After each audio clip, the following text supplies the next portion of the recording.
Na yi kyau fa. Bara in je in gunsa, in gwaggwara kayukan su. Kai jama'a. Aya za ki ɗauke linki ki bar ayyukan gida Salma irin hali na gulman nan naki na gaji. Salma kar ki jamin fitina cikin gari.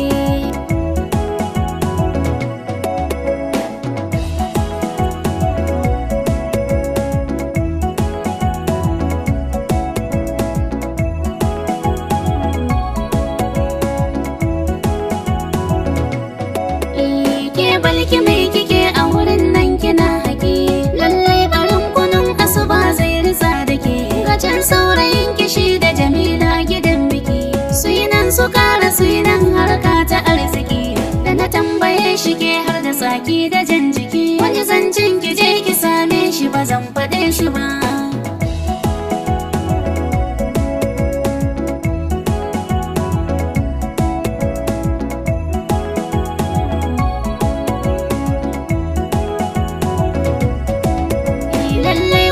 Akwai da faru ɗan rigingimu yanzu za na je na same ta Allah sai ta dumu amma karkice da shi kuma kin ganni mun gamu ina za mu samu damar magana in mun gamu ya sai mata ice cream tana sha baki da mudu yanzu kan da girki same su ina ga sun tafi.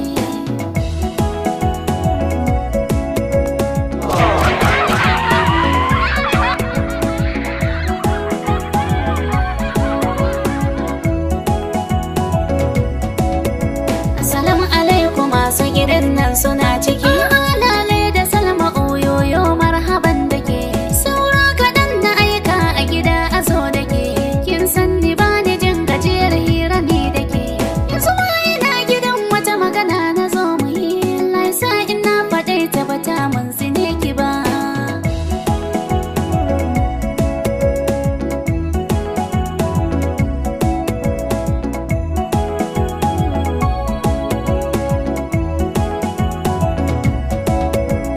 Salma ba ni in sha amma a hankali don na ga kwalliyar ki ta yau ta ji tozali wato mijinki mu zai raina wa hankali sai dai in gidan guda biyu ne masu kyalkyali in wannan gidan yake magana Allah ya kaɗan dan nan ban ga inda za ya aje yar uwar mu ba.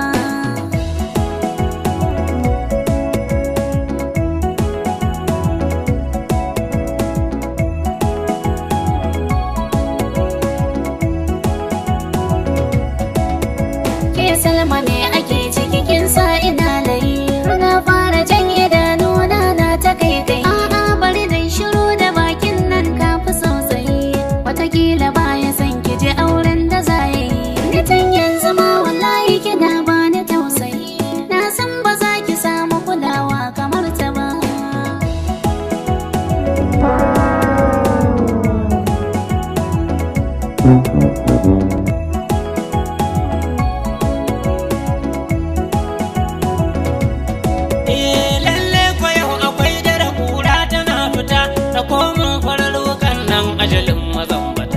Kin san halinta ta iya cire kan makaryata maza je ki garta mai mini kofa gurin fita ta yau banga inda za ta ga mai taimakon ta ba.